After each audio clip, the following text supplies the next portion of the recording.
કાઠિયાવાડી ઢાબા ઉપર જમવા જઈએ એટલે મારા મોં ઉપર પહેલું જ નામ લસણિયા બટાકાનું આવે. તો હું આજે બનાવી રહી છું કાઠિયાવાડી ઢાબા ઉપર મળે તેવા લસણિયા બટાકા. જેના માટે મેં બટાકાને સારી રીતે ધોઈ લીધા છે અને 2 ગ્લાસ પાણી અને અડધી નાની ચમચી મીઠા સાથે કુકરની 3 વિસલ કરી બટાકાને સારી રીતે બાફી લીધા છે. બટાકા બફાઈને ઠંડા પડ્યા એટલે મેં તેની છાલ કાઢી લીધી છે અને બાઉલમાં રાખી દીધા છે. શાક બનાવતા પહેલાં જો આ બટાકા ઉપર મસાલાનું કોટિંગ થઈ જશે તો બટાકા એકદમ ચટાકેદાર બનશે.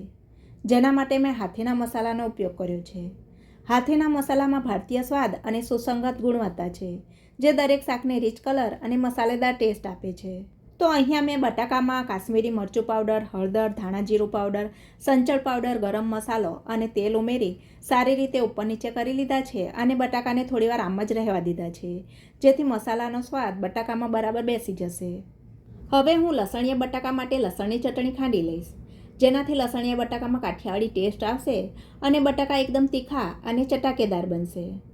તો લસણની ચટણી બનાવવા માટે મેં ખાંડણીમાં ઘણું બધું ફોલેલું લસણ, કાશ્મીરી મરચું પાવડર, થોડું મીઠું અને 1 ચમચી તેલ નાખી લસણની ચટણી ખાંડીને વાટકીમાં કાઢી લીધી છે. જો તમારે બટાકાને વધારે તીખા કરવા હોય તો મસાલો ખાંડતી વખતે તમે તેમાં તીખું મરચું પાવડર પણ ઉમેરી શકો છો. લસણની ચટણી વાટી લીધા બાદ મેં શાકનો વઘાર કરવા માટે કડાઈમાં 4 ટેબલસ્પૂન તેલ ગરમ કરી તેમાં જીરાને તતડાવી લીધું છે.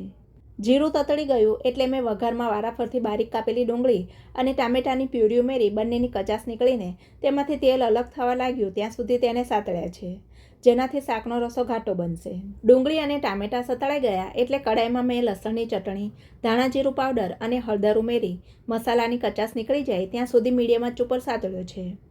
ત્યાર પછી મેં આ સતળાયેલા મસાલામાં મસાલાથી કોટ કરેલા બટાકા મિક્સ કરી લીધા છે અને શાક ગ્રેવીવાળું બને એ માટે મેં કડાઈમાં 2 કપ ગરમ પાણી ઉમેરી સારી રીતે શાકને ચલાવીને ધીમા તાપે 5 મિનિટ કૂક થવા દીધું છે.